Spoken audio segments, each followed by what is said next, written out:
Tujuan rumah tangga itu ada dua. Yang satu mendekatkan diri kita pada Allah. Karena itu tolong periksa sampai sekarang, kira-kira antum di rumah sudah mendekat kepada Allah atau belum? Salatnya, mengajinya, kebersamaannya. Bertakwalah karena antum itu dititipkan pasangan dan suatu saat akan ditanya. Yang kedua, mohon fokus ke sini. Tujuan berumah tangga itu untuk melahirkan sakinah, ketenangan, ketentraman.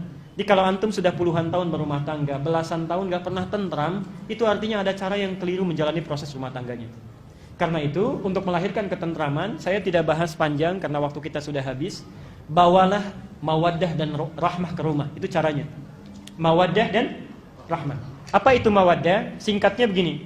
Mawaddah itu dari kata maddah, artinya cinta yang diwujudkan dalam bentuk perhatian fisik, materi.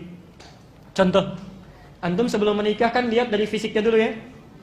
Bapak lihat ibu itu kan dari cantiknya, anggunnya, baiknya, perangainya, tegaknya, gitu kan?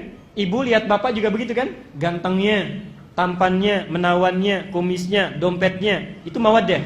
Oke? Nah, antum bawa itu sampai berangkat ke rumah tangga. Mohon maaf, jangan waktu 6 bulan pertama sebelum menikah perhatian banyak, ya. Traktirannya banyak, hadiahnya banyak, setelah menikah hilang. Kelanggengan sakinah di rumah tangga itu bisa dijaga dengan perhatian mawaddah. Coba misal Nabi itu termasuk istrinya itu seringkali ngasih hadiah. Aisyah memasakkan makanan kesukaan Nabi. Nabi memberikan hadiah berupa yang sifatnya mawaddah materi. Kenapa tidak dicoba? Misal, berapapun usia pernikahan, mau 40 tahun, mau 50 tahun, dalam momen-momen tertentu cobalah berikan mawaddah. Istri misalnya dalam momentumnya anak lahir, ya, atau hari pernikahan tiba, tidak ada salahnya antum bawa mawaddah. Tidak perlu yang mewah. Masuk rumah ada sekuntum bunga walaupun usia sudah 50 tahun, ya. Subhanallah ketemu dengan istrinya, "Mama, ini hari pernikahan kita. Ingatkah tentang akad yang pernah saya sampaikan, seharum bunga yang saya bawa ini?" Itu subhanallah. Itu indah. Ya. Siap? Apa enggak salah ini? Baik. Rahmah, perhatikan. Ini saya serius pada bagian yang terakhir. Ini apa? Air ya. Sekarang bayangkan. Ini ada minuman. Ibu sudah siapkan bekal dari rumah. Papa mau ke kantor. Minuman disiapkan, minuman kesukaannya. Subhanallah.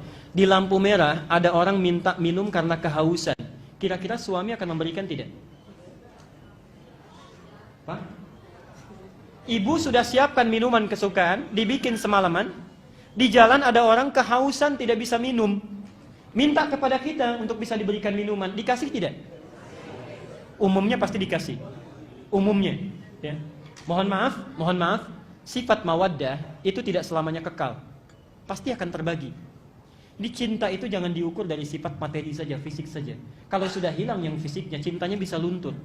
Kalau antum cuma cinta karena cantiknya, hilang kecantikan, itu hilang cintanya. Ibu juga demikian. Cinta pada materinya, sekali waktu diuji oleh Allah, menurun pendapatannya, subhanallah, ya, menurun pendapatannya, itu cinta bisa berkurang. Maka ikatlah dengan rahmah, ini bagian yang terakhir. Rahmah inilah perhatian yang lahir dari hati yang paling dalam. Kalau ini dikeluarkan, cinta akan bertahan dan tidak akan pernah pindah ke lain hati.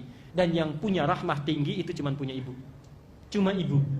Rahmah ini asalnya dari kata rahim. Yang punya rahim cuma perempuan, laki-laki tidak. Kenapa disebut dengan rahim? Karena ibu rela memberikan kasih sayang terdalam pada sosok yang ada di dalam rahim itu. Walaupun dia rela menderita, kanan susah, miring kiri sulit, pegal capek, yang penting yang di dalam itu tenang.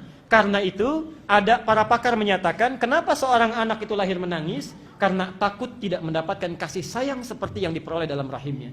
Kalau ibu rumah tangga ingin langgeng, maka berikan rahmah lebih tinggi dibandingkan dengan mawaddah. Contoh, pernah nggak ibu praktekkan kalau suami pergi ke kantor, itu kenapa tidak diantar sampai ke pintunya? Kemudian titipkan dengan kata-kata, perhatikan, ibu titipkan nasi 1 bungkus dengan makanan mewah, dengan kalimat walaupun sekedar di SMS kan, perhatikan, jauh bedanya melekat ke dalam hati. Papa sayang, kami beserta anak-anak di rumah mendoakan dengan cinta dan sepenuh jiwa agar papa sukses dalam pekerjaan dan kembali ke rumah dengan semangat. Bekerjalah dengan cinta mama, Pak. Itu subhanallah. Itu akan dibawa sampai ke kantor itu. Gak bisa dibagi itu. Gak bisa dibagi. Suami lihat yang bagus pun di kantor, misal ini cantik fisiknya lebih daripada istri, itu mikir 2 kali.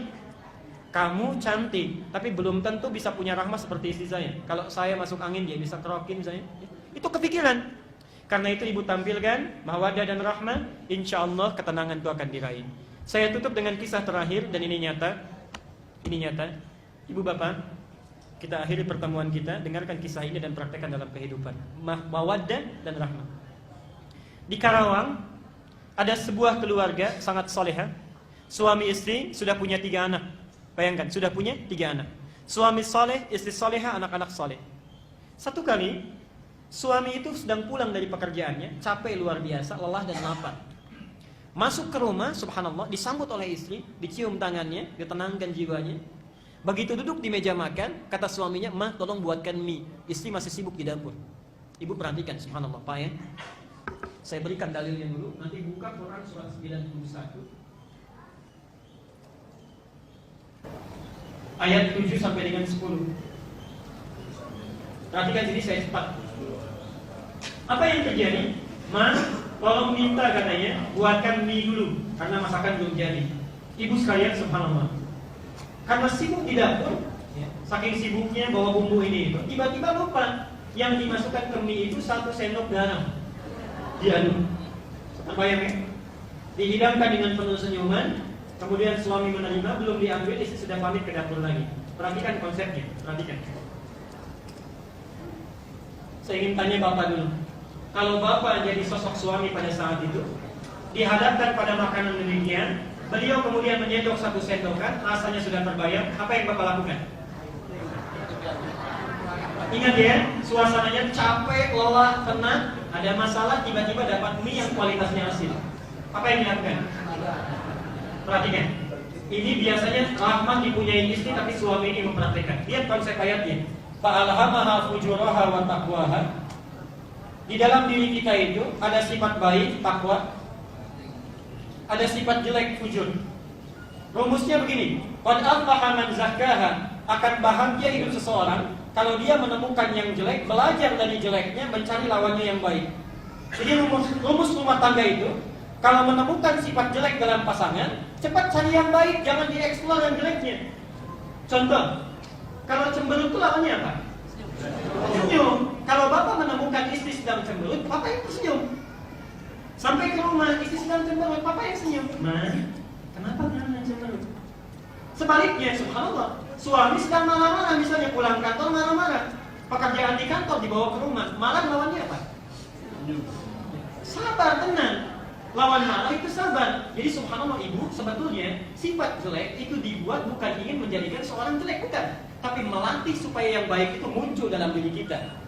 Cemberut diciptakan bukan ingin menjadikan istri cemberut, Pak, tapi supaya senyum itu bisa lahir dalam diri kita yang paling indah. Nah, marah ibu diciptakan bukan ingin membuat suami menjadi pemarah, bukan, tapi melatih kesabaran ibu itu supaya muncul dan muncul dengan sempurna. Jadi berbahagialah kalau punya suami sedang marah. Ini sedang dilatih kesabaran kita supaya muncul. Perhatikan, tadi mie rasanya apa? Lawan asin apa? Ini lihat, suami ini paham betul dengan konsep ini. Keluarlah dalam lisannya kata-kata yang sangat manis walaupun yang dirasakan asin. Mas sayang, anak 3 masih panggil saya. Perhatikan, Mas sayang, papa datang. Ini bahasa bebas ya, tapi begini kurang lebih, tidak saya kurang-kurangnya atau tambahin. Perhatikan, sini mah duduk samping bapak, lama rasanya tidak makan berdua. Enggak marah. Oke. Tidak marah. Lama rasanya tidak makan. Ibu, saya tanya ibu, sudah punya 3 anak, suami juga luar biasa baiknya, subhanallah. Punya 3 anak sudah dipanggil sayang, duduk di samping, disampaikan lama rasanya tidak makan berdua. Perasaan ibu bagaimana? Itu bukan berbunga-bunga lagi, itu sudah mekar bunganya ya. Perhatikan, itu belum selesai Pak. Kalimat pamungkasnya perhatikan. Sini mah papa suapin. Jelas ya? Sudah terbayang ya? Rasanya nikmat, enak, momentumnya ditunggu-tunggu.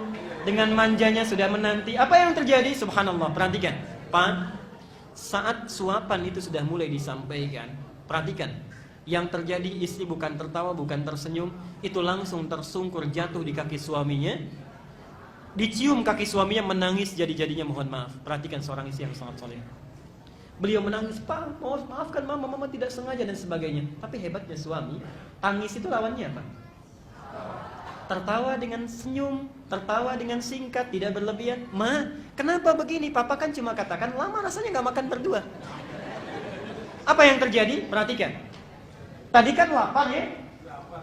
Lapar, capek, penat luar biasa. Perhatikan, dari rumus ini saja. Apa yang terjadi? Diangkat istrinya, pergi ke dapur sama-sama, hilang laparnya, hilang penatnya. Yang tumbuh itu cinta, masak sama-sama, cinta mulai bersemi. Persoalan sementara, cuma gara-gara mie asin. Yang lahir itu cinta yang luar biasa semerbaknya. Kadang-kadang Allah memberikan masalah bukan ingin membuat kehidupan rumah tangga bermasalah, tapi untuk belajar dari situ supaya cinta itu terus bertanam.